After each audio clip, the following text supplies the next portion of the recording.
Assalamualaikum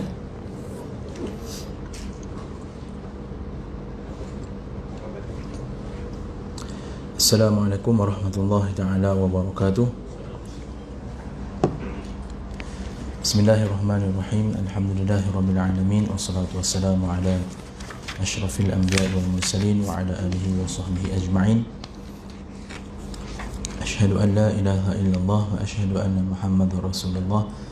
Allahumma salli ala sayyidina Muhammad wa ala ali sayyidina Muhammad. Rabbi yassir wa la tu'assir wa bitamim bil khair. Rabbana shrah lana sudurana wa yassir lana umurana wahlul 'uqdatan min alsinatina yafqahu qawlana. Amma ba'd. Yang saya muliakan Tuan Imam, Tuan Bilal, seterusnya Tuan Kursi serta ahli jawatan kuasa Surau An-Nur, tuan-tuan, puan-puan, muslimin muslimat yang dirahmati Allah Subhanahu wa taala. Alhamdulillah, syukur kepada Allah Subhanahu wa taala pada kesempatan malam ini, tuan-tuan, puan-puan, dapat kita meneruskan salah satu daripada nikmat Islam, salah satu daripada nikmat yang Allah SWT berikan kepada kita, iaitu menunaikan solat fardu, lebih-lebih lagi dalam keadaan sekarang ni, tuan-tuan, berjemaah lah, fardu berjemaah kan. Ada orang lain tak dapat kempunan kan, mandangnya. Kalau menara hijau mandang, tuan-tuan. Kalau menara tak berlampu, malap lah, tuan-tuan ya. Itu. Jadi hari ni di negeri ini kita dapat menunaikan itu, maka suka untuk saya berkongsi dengan tuan-tuan, puan-puan, satu tajuk yang ringkas, satu perkongsian yang kata ringan, iaitu larangan berbuat zalim. Larangan berbuat zalim.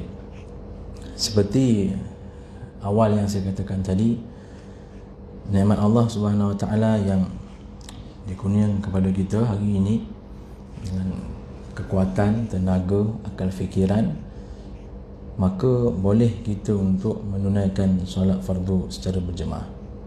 Maka bagi orang yang tak dapat, tuan-tuan, puan-puan, dia tak dapat, dia tak merasakan nikmat tersebut.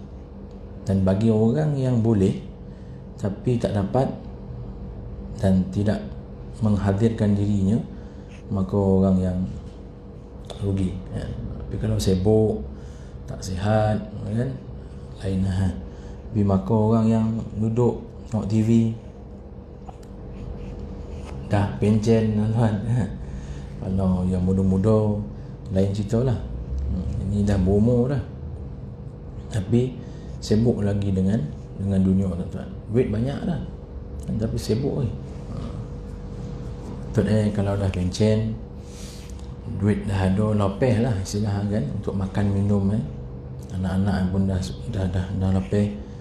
Inilah tempat masjid, surau kan, maka semayanglah berjemaah, banyakkanlah mendengar ilmu, kerana dengan ilmu, dengan ibadah yang kita buat inilah yang memberikan kita ini berada pada tempat yang tidak menzalimi diri sendiri dan menzalimi orang lain. Dalam Al-Quran pada surah Ghafir, Allah Subhanahu wa taala berfirman, a'udzubillahi minasyaitonir rajim, ma lidh-dhalimin min hamimin wala syafi'in yuta'.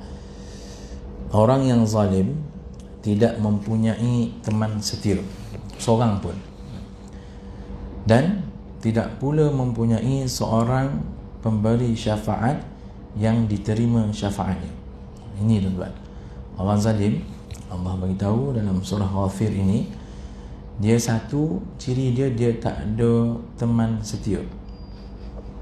Adapun kalau hari ni kita tengok orang zalim tapi ramai yang suka kat dia, orang zalim tapi ramai kawan, itu hanyalah fake, tuan-tuan. Kan, hanyalah hanyalah lakonan ataupun palsu semata-mata. Untuk apa? Untuk mendapatkan kesenangan, untuk mendapatkan kemewahan dan pelbagai lagi habuan dunia. Tapi yang Allah Subhanahu Wa Taala nyatakan dalam ini, teman setia tak ada, tuan-tuan. Sebab tu mungkin ada pengalaman di antara kita ini, masa dulu saya bekerja, Ustaz, saya banyak duit, semua orang nak kawan dengan saya. Dan hari ni bisnes saya habis, kerja tak ada, duit tak ada, semua orang tak kenal saya. Besok tak kita dengar, tuan-tuan? Besok suami pun dia buat macam tu ke isteri. Ada, tuan-tuan? Isteri pun ada dia buat macam tu ke suami. Masa dulu mula-mula kahwin, suami banyak duit, bagi kredit kad 3 koping, tuan-tuan. Tak cukup, minta lagi abang nak empek, dia kata. Sebab abang boleh empek, jadi saya pun nak empek, dia kata. Bagi empek, tuan-tuan. Bila dah kepepek, tak ada apa-apa, tuan-tuan. Bila dah miskin, kan, satu-satu kad dah tak valid, dah minta cerai dia, makcik. Ada. Ini musim Covid ni lagi, tuan-tuan. Ini betul, kan? Memang betul. Pergilah kat mahkamah tanya. Benda tu rahsia lah. Tapi kalau tanya orang mahkamah, tanya pejabat agama, memang banyak yang, maaf sebutlah, isteri memohon penceraian, kan? Memohon pisah kepada suami. Yalah, masalah tu mungkin dah lama lah, tapi dengan Covid ni tak ada kerja, maka suami pun tak dapat nak bagi macam marin lagi, kan? Dan macam-macam lah akan keluar lah segala-gala cerita. Dulu boleh, sekarang tak boleh. Dulu ketonya, sekarang ketonya. Dulu makan tuan, sekarang makannya. Itu, tuan-tuan. Maka teman setia ni bukan senang, tuan-tuan. Bukan senang. Jadi pada orang yang zalim, Allah janjikan ma lidh-dhalimina min hamim. Tak ada teman setia untuk orang yang zalim. Adapun macam saya katakan tadi, Ustaz mandai, dia kata. Tu ramai orang jahat kat luar tu, ramai kawan, dia kata. Kawan, tuan-tuan. Kawan. Tapi teman setia, sahabat, tak ada. Kan, tak ada. Ini janji Allah. Wala syafi'i yuta'. Dan tidak mempunyai seorang pun yang memberi syafaat padanya. Nabi lah. Nabi tak nak beri syafaat pada orang yang zalim. Maka dengan sifat zalim ini, tuan-tuan dan puan-puan, kita dianjurkan berlaku baik pada semua orang, memberikan hak pada orang, memberikan kasih sayang pada semua orang, memberikan apa-apa sahaja yang baik pada semua orang. Takut tuan-tuan, nanti hari ni kalau kita buat zalim ke orang, akhirat nanti dituntut ke orang tu. Suami zalim ke isteri, isteri tuntut ke akhirat. Isteri zalim ke suami, macam tu ya. Bos zalim dengan dia punya staff, dituntut nanti, tuan-tuan. Macam itulah jiran zalim dengan jiran, nanti dituntut. Semua hak orang kita kena sama, kita kena adil. Hari ni banyak orang bergaduh sebab berebutkan hak, tuan-tuan. Kan? Ini dan punya, apalah kau mana-mandai. Dan punya dah. Siapa khabar kau punya? Itu, tuan-tuan, macam-macam.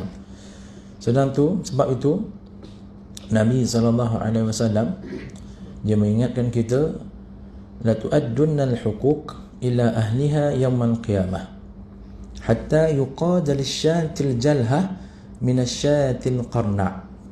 Nabi beritahu apa, tuan-tuan? Kamu benar-benar akan dituntut untuk menunaikan hak kepada orang yang berhak menerimanya pada hari kiamat kelak. Ini salah satu ciri yang perlu kita laksanakan supaya kita tak jadi orang yang zalim. Nabi kata apa? Akhirat nanti, itulah sebenar-benarnya waktu, tempoh berlakunya penuntutan hak yang sebenar. Adapun di dunia ni tuan-tuan, kita ambil hak orang tanpa sedar ataupun sedar, mungkin terlepih tuan-tuan, ya? Tapi ke akhirat pasti tidak. Nabi kata menerimanya pada hari kiamat kelak. Itu mesti punya, mesti dituntut. Kalau bukan hak kita nak ambil sesuatu tu, jangan ambil tuan-tuan. Kalau bukan hak kita untuk memunyahkan sesuatu, jangan ambil. Nabi bagi gambaran apa? Hatta yuqada lisyatil jalha minasyatil qarna. Nabi bagi gambaran di akhirat nanti macam mana orang menuntut hak orang ni, kan?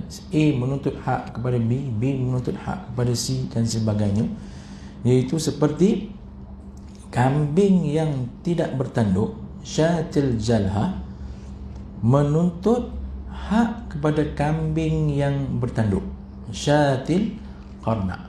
Tuan-tuan, kambing tu tak ada tanduk, dia lahir kan tak ada tanduk, sampailah dia tua tuan-tuan, dia tak ada tanduk. Ada tak? Ada kan? Ada seekor kambing lagi yang bertanduk kan, bila dia besar bertanduk dia tuan-tuan, kocik keluar besar-besar langsung bertanduk dia, ya. Jadi dalam kandang tu ada 2 ekor kambing, satu bertanduk, satu tak bertanduk. Dan Nabi bagi tahu gambaran nanti kambing yang tak bertanduk ni akan minta hak dia pada kambing yang bertanduk. Punya macam tu sekali tuan-tuan. Padahal tak ada apa pun kan. Kalau kambing kita lah, kita boleh kambing tak ada pilih tanduk tak bertanduk tuan-tuan. Balun saja. Orang kedai tu kita tulis lah kari kambing. Tahiyur tidak kambing, kita balun je tuan-tuan. Sebab suka kek kambing. Jadi tak ada kita peduli dah ada tanduk ke tak ada tanduk kambing tu. Tapi sehingga kan Nabi bagi tahu, tu dia nak menuntut hak ni, kambing yang tak bertanduk pun dia minta, dia tuntut hak dia pada kambing yang bertanduk. Macam itulah kita hari ni tanpa sedar, kadang-kadang kita selalu memikirkan hak kita yang tak dapat. Kita lupa hak orang yang kita tak beri. Faham tak? Selalu fikir bila lah dia nak kaya ni, bila lah dia nak hidup senang ni. Dia tu hidup senang ya, dia kata hidup apa ya, lekor ke orang lah tuan-tuan. Ke sendiri tu dia heboh tak dapat, orang tu dapat dia tak dapat. Sedangkan sepatutnya kita melihat orang yang langsung tak ada ni, kita ada lah sikit, orang tu langsung tak ada, macam tu. Ni tak, kita pandang orang yang di atas kita. Jadi macam itulah bahaya tuan-tuan, bahaya. Maka hak ini perlu kita perhatikan betul-betul. Kalau tanah tu bukan kita punya, jangan memunyakan tanah tu tuan-tuan. Tanah surau kan, tanam pokok botik tuan-tuan. Betulkah pengerusi ada pokok botik belakang ni kan? Betul tak Tuan Imam? Saya pusing surau ni dah tuan-tuan. Botik apa belakang dia tu? Lupa saya dah. Pisang ke? Salah lah dia punya dia punya pokok pisang. Tanam pokok pisang. Si A tanam pokok pisang. Betulkah pengurusi surau ni tuan-tuan, dia tak bagi tanam pisang situ? Boleh tak tuan-tuan? Boleh. Itu hak pengurusi dan AJK semasa. Bukan hak orang yang menanam tuan-tuan, hak orang yang mengurus dan mentadbir surau. Nampak tuan-tuan? Dia tak boleh. Dan nanam pisang tu dia berbuah 2 kali dah dia tu. Kau nak mana-mandai suruh nabang pisang, jangan tuan-tuan. Itu bukan hak kita. Walaupun kita boleh pisang tu jauh KL lah boleh tuan-tuan.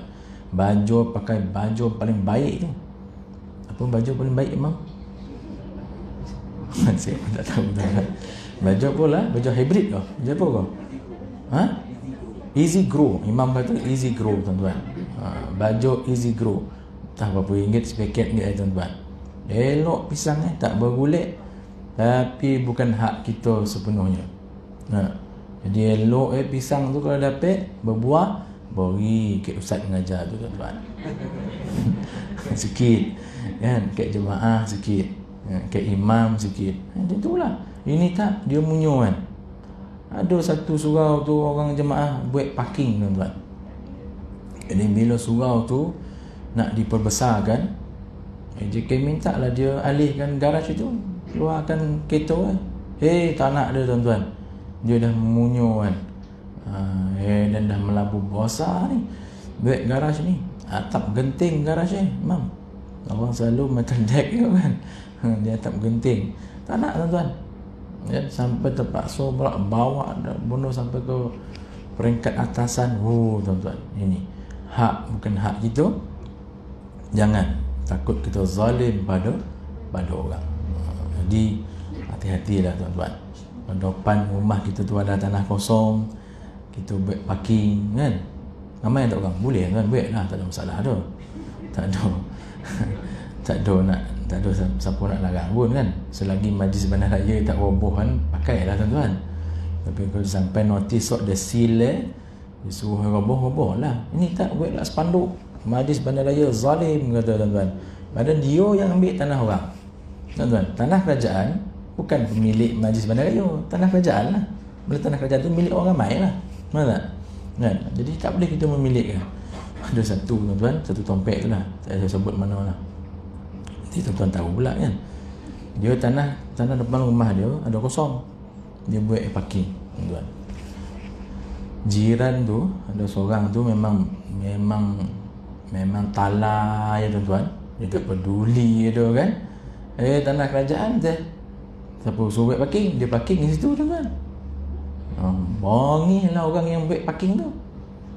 Dia buat parking depan rumah dia. Jiran saya nombor rumah saya di nombor 1. Orang nombor 2 ni tak ada parking depan ni. Kan? Dia ni parking kat tempat saya buat ni tuan. Boleh tak boleh? Boleh kan? Tak ada sikit pun tak dosa dah. Sebab dia buat parking tu pun tak kotor dah. Faham tak?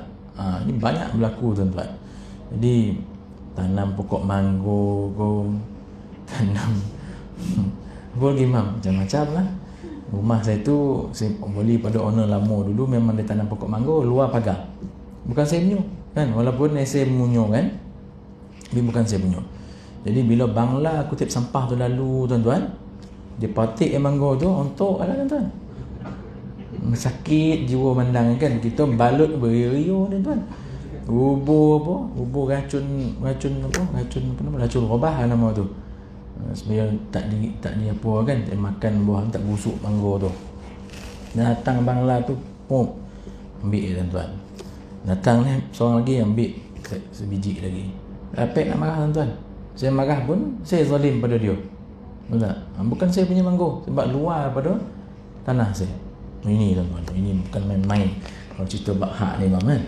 Sebab tu Nabi kata kambing yang tak bertanduk pun dia tuntut hak dia pada kambing yang bertanduk. Patut tak ada pun. Apa nak tuntut? Kan ada apa pun agak kambing yang bertanduk ni dia tenok kambing yang tak bertanduk agak tuan-tuan. Agak lah. Maka Nabi nak beritahu betapa pentingnya hak itu. Man zalama qaida shibrin min al-ard tuwiqahu min sab'i ardin. Sesiapa yang di dunia merampas tanah orang lain sejengkal, maka kelak pada hari kiamat akan ditindih ia dengan tanah tujuh jengkal. Nabi beritahu apa tuan-tuan? Siapa yang ambil hak orang sikit akan dibalas dengan siksaan yang berat di hari akhirat. Gambaran dia apa? Nabi kata siapa yang ambil sejengkal tuan-tuan. Sejengkal ni tanam apa pun tak boleh tuan-tuan. Yang tak ada. Kalau orang ada tanah sejengkal, dia buat apa? Tak ada buat apa tu. Simen tu ya. Ataupun batu tu kan. Tak ada, sebab tak ada, macam tak ada nilai lah. Tanah sejengkal tu tak ada nilai. Payah potong rumput je ada. Simen tu batu tu. Tapi Nabi beritahu sejengkal pun akan dikira. Sejengkal kan? Kalau sejengkal ni lah. Betul kan? Betul kan sejengkal kan? Ni tuan. Masa ni pun kita ambil hak orang, tanah orang, air orang, apa bono lah tuan-tuan, hak orang kita ambil, nanti akan dibalas dengan 7 kali ganda apa yang kita ambil. Berat siksaan itu. Jadi bukan bukan main-main tuan-tuan berkaitan dengan zalim ni. Maka sebab tu suka untuk saya berkongsi hari ni berkaitan dengan kezaliman. Maka gunakanlah kesempatan yang ada pada kita ini. Boleh semayang berjemaah, boleh belajarlah tuan-tuan, kan? Boleh datang semayang, semayanglah memang. Ini tak sikit dah tak ingin dia belajar, kan? Ada satu tempat tu, seorang ustaz tu datang mengajar, kan? Jadi sebelum datang mengajar tu, dia tanyalah kat pengurusi tu, kat AJK tu, Haji, nak ajar apa ni? Dia kata kan, semua boleh ustaz, tapi Quran tak payahlah, dia kata. Ngaji tak payahlah, dia kata. Dia pula gambar macam tu tuan-tuan. Boleh ke tak boleh? Kau ada sini imam, tak ada imam sini semua boleh kan? Masya-Allah. Jangan tuan-tuan. Dia rasa dia pandai ngaji, dia tak nak belajar ngaji. Ini budak-budak punya belajar lah, dia kata. Bagi banyak borek sikit lah, dia kata. Zikir biar terobangnya, dia kata. Belajar tauhid, mengenal Allah ni, dia kata biar lagi dia kata lagi punya, dia kata lagi power punya. Ngaji tak payahlah. Tapi saya syak sebenarnya memang dia tak pandai ngaji sebenarnya. Sebab tu dia tak nak bagi kelas ngaji. Kalau buka kelas ngaji kan kena baca seorang-seorang ngaji, kan? Langsung hilang orang tuan-tuan dalam surau tu. Buka kelas ngaji, cayalah cakap saya. Imam set lah rakaman tu tuan-tuan. Itu yang mengajar dia. Imam baca imam baca imam, balik imam Bilal. Itu pun ada tempat imam pun losap tuan-tuan. Aduh, ya, jangan itu. Jadi kesempatan yang ada ini, belajarlah, gunakanlah dengan baik. Dalam hadis lain tuan-tuan, Nabi SAW beritahu, atadruna minal muflis? Qalu al-muflisu fina man la dirham lahu wala mata'. فقال إن المفلس من أمتي من يأتي يوم القيامة بصلاة وصيام وزكاة ويأتي قد شتم هذا وقذف هذا وأكل مال هذا وسفك دم هذا وضرب هذا فيعطى هذا من حسنته وهذا من حسناته فإن فنيت حسناته قبل أن يقضى ما عليه أخذ من خطاياهم فترحت عليه ثم طرح في النار.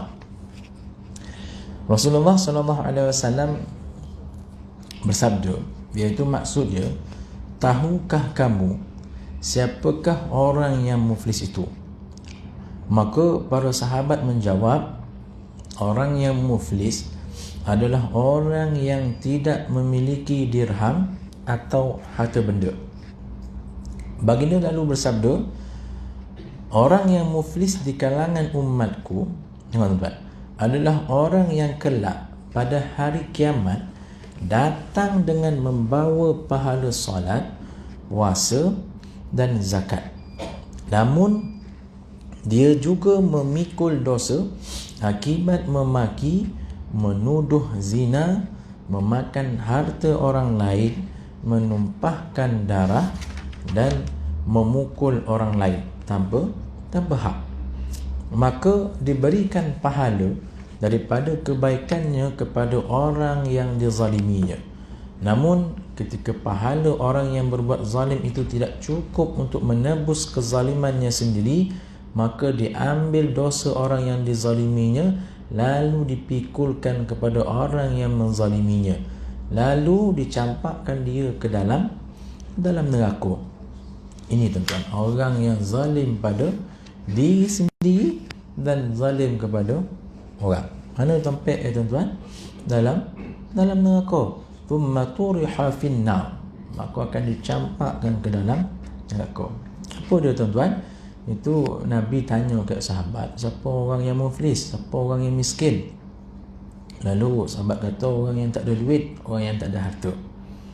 Maka baginda kata, orang yang muflis sebenarnya ialah orang yang puasa, orang yang bayar zakat, orang yang solat, tapi banyak dosa. Macam tu tuan-tuan. Macam itulah. Apa dosa Ialah dia ni memaki orang, suka maki hamun orang. Yang kedua, tuduh orang. Yang ketiga, suka makan harta orang. Yang keempat, menumpahkan darah, suka bergaduh, membunuh. Dan yang kelima, memukul orang. Ini tuan-tuan. Dia semayang tuan-tuan. Ustaz, dia semayang tu, dia mulut macam tu. Mulut memang tak semangat dia tu. Memang mulut kurang hajar dia tu. Tapi semayang. Ada orang cakap macam ni tuan-tuan. Ada kan? Tak boleh tuan-tuan. Tak boleh. Kalau dia baik, dia tak macam tu. Dia elok tu Ustaz, nampak macam tu kan. Tapi pemurah tu tuan-tuan. Pemurah, dia makan harta orang lain. Tak boleh tuan-tuan. Tak boleh. Dia semayang, dia berpuasa, dia bayar zakat. Tapi dia ni gangster, pukul orang tuan-tuan. Tak boleh. Tak boleh. Kan? Memanglah puasa tu puasalah. Semayang tu semayang lah. Zakat tu zakat lah. Tapi pukul orang, tipu orang, semua ni tak boleh. Tak boleh. Maka Nabi kata, orang yang macam ni, dahlah dia bagi kebaikan pada orang yang dizalimi. Lepas tu orang yang dizalimi ni ada dosa pula. Dosa orang tu dia ambil dipikul pula tuan-tuan. Kita tak cukup makan, lepas tu nak beri makan ke orang. Macam tu lah kira kan. Kita tak cukup makan, nak beri makan ke orang. Sama-sama lah kita tuan-tuan, habislah kita. Walaupun baiklah kita tak cukup makan, bagi makan pada orang. Cuma nak gambar kan, macam tu lah. Kita sendiri pun tak lapis, nak nyaru hidup, nak mendapatkan syurga Allah Subhanahu Wa Taala, ambil pula dosa orang tuan-tuan. Siapa sini nak macam tu tuan-tuan? Tak ada tuan-tuan. Tak ada siapa yang nak macam tu. Tapi kerana kita seronok dengan dunia, kerana kita gembira dengan, senang dengan apa yang kita buat, maka kita berterusanlah membuat zalim pada orang. Sayang tuan-tuan, sayang. Rugi kita macam tu. Dalam satu kisah lain dalam Quran, Allah Subhanahu Wa Taala menceritakan, qala hal antum muttali'un fattala'a fara'ahu fi sawa'il jahim qala tallahi in kitta la turdin walaula ni'matu rabbi lakuntu minal muhdarin. Dalam surah Saffat ini tuan-tuan, ayat 54 sampai 57 ini, Allah ceritakan akan satu kenikmatan bagi orang yang tidak berbuat zalim, iaitu orang yang mensyukuri nikmat iman dia, maka Allah bagi dia di akhirat kelak syurga. Dan Allah bagi dia satu nikmat lagi tuan-tuan, salah satu nikmat yang besar ialah dia boleh melihat apa yang orang zalim buat dia di dunia, menerima padah di neraka. Best tak tuan-tuan? Kita kat dunia ni ada orang curi kita, orang curi kereta kita, orang curi apa-apa lah tuan-tuan. Curi selipar cukup lah, tak payah banyak-banyak tuan-tuan. Curi kereta, curi omeh, tu besar mana kan. Curi selipar je. Dia curi selipar kita nampak dia keluar, dia naik motor jalan je, jatuh motor tuan-tuan. Apa kita khabar kat dia? Badan muka kat kau, buat lagi, rasa kan. Macam tu lah tuan-tuan. Kalau boleh buat macam tu lah kat dunia ni, tapi tak boleh buat macam tu kan. Walaupun orang tu jahat, walaupun orang tu curi barang kita, tapi kita tak boleh buat macam tu. Kita semoga kau diberikan hidayah, macam tu lah sepatutnya kan. Tapi jangan-jangan mana berlaku lah tuan-tuan. Badan muka kau, rasa kan, dan bertadi dan perhatian kau, selipar dan apa, memang dah 10 kad, dah 10 pasang dan boleh hilang. Kau pelosit ke bawah dia tuan-tuan. Marah orang yang buat salah kat kita, dan kita nampak dia terima balasan di dunia. Syukur tuan-tuan, syukur. Fitrah syukur. Walaupun tak sepatutnya kita macam tu, tapi kebanyakan macam tu lah. Jadi pada ayat ini Allah cerita kan, kita boleh nanti di akhirat, kita orang yang beriman, orang yang mensyukuri nikmat Allah, nikmat Islam, nikmat iman, kita dapat syurga. Kita boleh tengok orang yang menzalimi kita di dunia diseksa di neraka.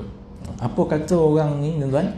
Dia kata, demi Allah, nyaris-nyaris aku diceburkan ke dalam kebinasaan. Dan kalaulah tidak disebabkan nikmat pemberian Tuhanku, iaitu dengan hidayah petunjuk, nescaya orang yang menjadikan daku daripada orang-orang yang dibawa hadir untuk menerima azab neraka. Tuan-tuan. Jadi pada ayat ini penafsir kata orang dia nampak orang yang menzalimi, orang yang jahat, orang yang fasik, orang yang kufur dibakar oleh api neraka yang besar. Kalau kat dunia tuan, matilah kau, rontonglah kau, macam tu lagi tuan-tuan kalau kat dunia ni lah. Tapi saya nak bagi gambaran lah, taklah macam tu, nak bagi gambaran macam tu lah kan. Maka orang ni hamba Allah ini diberikan nikmat syurga. Kerana apa tuan-tuan? Kerana dia mensyukuri nikmat Islam dia. Dia mensyukuri nikmat iman dia dengan petunjuk yang Allah Subhanahu Wa Taala bagi. Dan kerana itu Nabi SAW ajarkan kepada kita satu zikir, satu doa selepas sembahyang. Bacalah tuan-tuan. Imam tak baca, kita baca. Dan tak baca lepas sembahyang fardu pun kita bacalah selepas sembahyang sunat. Boleh tuan, tak ada masalah. Apa dia? Senang. Allahumma a'inna ala dzikrika wa syukrika wa husni ibadati. Kan? Allahumma a'inni ala dzikrika wa syukrika wa husni ibadati. Ya Allah, bantulah aku untuk selalu mengingatimu, ala dzikrika, mengingatimu, wa syukrika, bersyukur untukmu, wa husni ibadatik, dan beribadah dengan baik bagimu. Seperti Nabi ajarkan zikir ni, doa ni setiap selepas sembahyang. Banyak lagi zikir-zikir dan doa yang boleh kita baca dalam sembahyang tuan-tuan.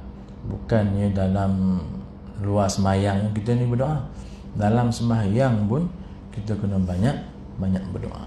Kita selalu, bukan kita, ada orang selalu menetapkan berdoa itu selepas sembahyang. Tak kan? Memang betul lah lepas sembahyang tu berdoa, tapi dalam sembahyang tu pun kita kena banyak berdoa. Nabi pun banyak berdoa dalam sembahyang. Antaranya selepas Nabi baca Fatihah, apa? Siratal ladzina an'amta 'alaihim ghairil maghdubi 'alaihim waladdallin. Sebelum amin, Nabi akan baca Rabbighfirli, kan? Rabbighfirli, ya Allah ampunkan dosa. Doa lah tu kan. Ya Allah ampunkan dosaku. Barulah amin. Waladdallin. Rabbighfirli. Amin. Itu banyak lagi doa-doa dalam sembahyang yang Nabi baca. Bukan hanya pada selepas sembahyang. Masuklah doa ni, Allahumma inna ala dzikrika, Allahumma inni ala dzikrika wa syukrika wa husni ibadati. Dalam akhir-akhir kehidupan Rasulullah, Sayyidatina Aisyah bagi tahu Rasulullah banyak berdoa dalam sujud, iaitu dengan Subhanakallahumma rabbana wa bihamdik Allahumma ighfir li. Kita selalu baca dalam sujud Subhana rabbiyal a'la wa bihamdi. Dalam rukuk kita baca Subhana rabbiyal azimi wa bihamdi. Mana tuan-tuan dan puan-puan, macam-macam yang kita boleh baca. Tak ada ustaz, itu pun tak sampai 3 kali dia tu. Sekali dah bongkar dia tu. Ya ke apa? Iyalah, imam pun sama dia kata tuan-tuan. Tak apalah kan. Kalau tak dapat baik dalam sembahyang berjemaah, baiklah sembahyang sunat tu kan. Rukuk lama-lama, baca apa? Subhana rabbiyal azimi wa bihamdi, subhana rabbiyal azimi wa bihamdi, subhana rabbiyal azimi wa bihamdi, Allahumma inna ala dzikrika wa syukrika wa husni ibadatik, subuhun qudusun rabbul malaikati warruh, kan. Itu doa-doa yang ataupun zikir-zikir yang Nabi baca dalam rukuk ataupun sujud. Bukan bulan puasa yang baca subuhun qudusun rabbul malaikati warruh tu, hilang ya banner gantung, langsung lupa subuhun qudus. No doa tu ustaz, biasa doa lah ustaz tu dia tu. Tapi itulah dapat baca betul mana dia tu. Bulan puasa tuan-tuan. Ini tahun ni tak dapat tidak, tarawih lagi tak tahu dah ni tuan-tuan. Harap-harap kokal lah kan. Betul penting jaga SOP tuan-tuan. supaya kita boleh meneruskan nikmat bersembahyang berjemaah di masjid. Boleh kadang-kadang kita ke masjid ni nak menolong ke orang kan, tak apalah tuan-tuan, mungkin masing-masing ada pandangan masing-masing. Itu. Maka dalam hadis ini Rasulullah sallallahu alaihi wasallam beritahu, nanti walaupun pada zahirnya orang itu baik, sembahyang, puasa, bayar zakat, tapi sebenarnya dia orang yang zalim. Sebab dia nipu orang, sebab dia pukul orang, sebab dia fitnah orang, sebab dia tuduh orang macam-macam. Satu ketika tuan-tuan, puan-puan, Rasulullah sallallahu alaihi wasallam duduk dengan sahabat. Lalu lalu seorang si fulan, seorang lelaki. Dan Rasulullah sallallahu alaihi wasallam tanya pada sahabat, siapa dia tu kan? Siapa dia tu? Ceritalah tuan-tuan, satu hari duduk kat surau, ramai datang seorang masuk surau ni. Tak kenal kan? Jadi pengurusi pun tanya, siapa dia tu? Tuan-tuan kan? Macam tu. Maka sahabat-sahabat lain ni beritahulah, ya Rasulullah, lelaki ni, si fulan ni, dia orang miskin, dia orang susah, dia orang yang tak ada pengaruh, dia orang yang tak ada kekuatan, sehingga kan para sahabat kata, sehingga kan dia ni kalau pergi meminang anak orang tak pernah dapat. Tuan, punyalah pada mata manusia tak bernilai si fulan ni. Meminang anak orang tak dapat tuan-tuan. Besoklah tak dapat tu tuan-tuan. Tapi tak pernah dapat. Silahan membujanglah sampai ke sudah. Rasulullah diam ya. Lalu buat lagi tuan-tuan. Lalu datang jalan seorang lagi, orang lain. Maka Rasulullah tanya para sahabat, siapa pula tu kan? Dan sahabat-sahabat lagi tu, oh ini bukan main-main Rasulullah, ini itulah tuan, anak tuan tu, orang kaya tu dia tu, bapa marin si fulan tu, oh anda tu dia tu, banyak duit dia tu bang, anda dia joki dia lah tu dia tu, bini ompek sebab pinang dapat. Itu saya tambah lah tuan-tuan. Itu saya tambah. Dia sahabat kata apa, sehingga kan dia ni meminang semua dapat. Saya agak empek lah kan, dah empek boleh kan. minang dapat macam tu lah. Rasulullah diam. Satu ketika Rasulullah kata, nak tahu tak, orang yang pertama tu tadi kan, orang pertama yang aku tanya tadi itu, korang tahu siapa? Sahabat kata, siapa ya Rasulullah? Itulah ahli syurga. Sahabat-sahabat diam kan. Kalau tahu tak seorang itu siapa? Siapa ya Rasulullah? Seorang itu ahli neraka. Sebab tak tuan-tuan? Dan sebab tu tak boleh kita ini berjaya di dunia dengan kemegahan tu, sedangkan kita menzalimi orang, sedangkan kita ambil hak orang, sedangkan kita tipu orang punya duit, tipu orang punya macam-macam lah tuan-tuan, dan rugi orang tu sana sini. Kita kaya ke kerugian orang. Orang yang miskin ni tadi tuan-tuan, yang kepepek ni tadi tuan-tuan, tak ada apa-apa ni, itulah jadi ahli syurga. Pelik tuan-tuan, pelik kan? Kita kat dunia ni tak ada lah, jarang lah kita kata tempat yang mulia bagi orang yang miskin. Betul tak? Betul tak? Betul kan? Kau tak betul kan? Macam tak setuju apa saya cakap.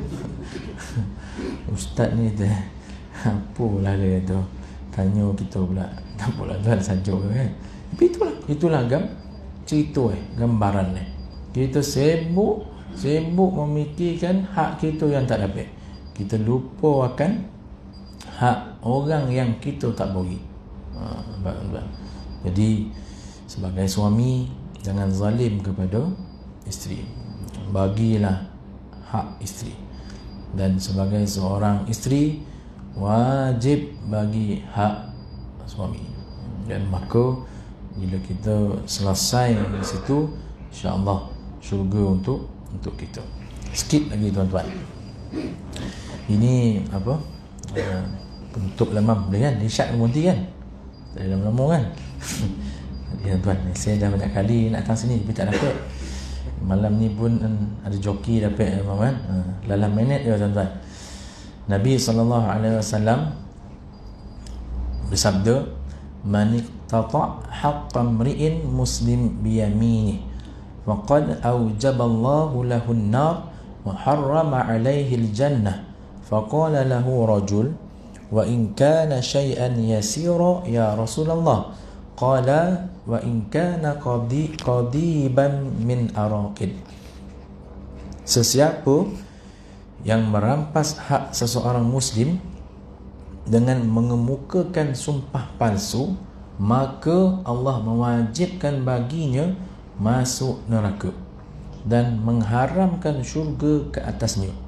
Seseorang bertanya, meskipun yang dirampasnya berupa barang yang sedikit, wahai Rasulullah. Baginda jawab, meskipun barang tersebut berupa sebatang tongkat daripada kayu arak. Nabi kata, orang yang ambil hak orang, walaupun tak bernilai, orang tu akan dituntut hak. Orang yang diambil tu akan menuntut hak dia, walaupun tak bernilai. Macam korban lah tuan-tuan. Kita ambil korban kan. Ini ramai saya suka sebut pasal korban ni. Sebab orang kita kadang ramai ambil hak orang. Dia mana-mandai ngandai orang tak nak tuan-tuan. Yang orang tak nak tu ekor pula tu. Ekor siapa nak makan dia tu. Dia mana-mandai ya makcik. Itu yang orang gilo-gilo nak tu. Tapi dia ngandai yang tak. Jadi bayangkan tuan-tuan, barang yang orang nak kita ambil, macam mana barang yang orang tak nak kita ambil pun Nabi laknat. Nabi kata neraka untuk orang tu, apatah lagi barang yang orang nak. Tuan-tuan, betul? Gigi tak dirobot dah tuan-tuan. Gigi lembu tu lah barang tak nak, tak dirobot dah. Cantik gigi lembu ni dia kata. Tak ada tuan-tuan. Lidah pun tak, dia buat pandai dah. Lidah dibagi ke Indonesia, dibagi ke orang Bangladesh. Sian orang Bangladesh tu tuan-tuan makan lidah. Sian orang Bangladesh tu makan telinga tuan-tuan. Betul tak? Yang elok-elok Batang Pinang, Tenderloin, Sedelon pergi mam. Wengyu ada Wengyu kat sini. Mana ada lembu makan lumpur tuan-tuan. Kalau Wengyu tu lembu makan apa? Minum air segar kan, air joram lah, apa bondo entah tuan-tuan. Saya pernah makan kat Menate tu, memang Menate tuan. Wengyu tu, joran tu tak ada saya pergi lagi dah. Itu kan marah pula orang Menate ni kan. Nanti cut imam. Apa? Hak orang yang berguna tu kita ambil, lagi teruk tuan-tuan. Sedangkan hak yang Nabi kata tongkat daripada kayu arak yang tak ada apa-apa tu pun Nabi kata akan dituntut. Betul lagi yang orang nak. Kaki hilang dah imam. Lembu 8 ekor, 8 kali 4 32 kan. Tinggal 30 ya imam. Mana boleh hilang tuan-tuan. Dah dikobeh tunggu nanti. Jawablah nanti tuan-tuan. Kan? Sebab tu korban ni jangan ambil pasal tuan-tuan. Dan hal-hal korban ni jangan ambil pasal. Apa yang cerita memang jadi saya berhenti lah. Kan lama-lama kan lagi terasur lagi ke dalam kan. Sudah tuan-tuan jemaah kata pengurusi tahun ni tak ambil korban lah dia tu. Ustaz Naim kata banyak ambil hak orang dia tu. Apa payah pula nanti kan. Dah lah buat korban lokek ladang kelapa sawit lah. Dengan esai-esai sekali bernyamuk dalam tu tuan-tuan. Sekali kita dah lah susah korban tu. Dalam ladang sawit berlumpur, bertahi. Tuan-tuan, makcik pergi tak ladang tu? Kat dalam tu. Saya pergi, nanti pergi tengok macam mana abang-abang ni, tuan-tuan ni Rio Miko lembu dalam tu. Dek kerana susah tu kita ambil hak orang tuan-tuan. Tak boleh tuan-tuan, jangan ambil pasal kan. Jadi patut yang orang tak nak tu kita ambil. Ada satu kisah boleh sambung ke imam? Saya banyaklah kisah saya ni. Dia berobot nak ekor tuan-tuan. Tapi tutup lah man. Cerita macam tak elok pun lah cerita.